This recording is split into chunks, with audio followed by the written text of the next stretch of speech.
సంగారెడ్డి జిల్లా అమీన్పూర్ మున్సిపాలిటీ పరిధిలోని అమీన్పూర్ గ్రామం పెద్ద చెరువు దగ్గర అమీన్పూర్ మున్సిపల్ మాజీ చైర్మన్ తుమ్మల పాండురంగారెడ్డి కుటుంబ సభ్యుల ఆధ్వర్యంలో శ్రీ దుర్గా భవానీ మాత సహిత శ్రీ నాగలింగేశ్వర స్వామి దేవాలయంలో రెండో రోజున శివపార్వతుల కళ్యాణ మహోత్సవం అంగరంగ వైభవంగా జరిగింది.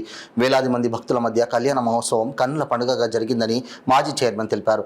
ఈ సందర్భంగా మాజీ చైర్మన్ పాండురంగారెడ్డి మాట్లాడుతూ, మా తాతల కాలం నుండి నాగులమ్మ గుడి ఉండేదని, దాని తర్వాత గుడిని పునర్నిర్మాణం చేసుకుని శ్రీ దుర్గా భవానీ మాత శ్రీ నాగలింగేశ్వర స్వామి ఆలయం కట్టుకుని సంవత్సరం అయిపోయి రెండో సంవత్సరంలోకి అడుగుపెట్టడం జరిగిందన్నారు. కళ్యాణం అనంతరం వేలాది మంది భక్తులు అన్నదాన కార్యక్రమంలో పాల్గొన్నారు. ఆ స్వామి ఆశీస్సులతో అందరూ సుఖ సంతోషాలతో ఉండాలని ఆ భగవంతుని మనస్ఫూర్తిగా కోరుకుంటూ గ్రామ పెద్దల సహకారాలతో అన్ని కార్యక్రమాలు ఇక్కడ నిర్వహించుకుంటామని ఈ సందర్భంగా మాజీ చైర్మన్ పాండురంగారెడ్డి అన్నారు. ఈ కార్యక్రమంలో మాజీ కౌన్సిలర్స్ బాసెటి కృష్ణ, బోయిని బాలరాజు, కొల్లేరి గోపాల్, సత్యనారాయణ రెడ్డి, తలారి రాములు, దాసు యాదవ్, నల్ల మధురెడ్డి, తుమ్మల ప్రభాకర్ రెడ్డి, తుమ్మల ప్రతాప్ రెడ్డి, తుమ్మల రుష్వంత్ రెడ్డి, కొండకల శ్రీను, కొల్లూరు యాదగిరి, రాధాకృష్ణ, గ్రామ పెద్దలు, గ్రామస్తులు పెద్ద సంఖ్యలో పాల్గొన్నారు.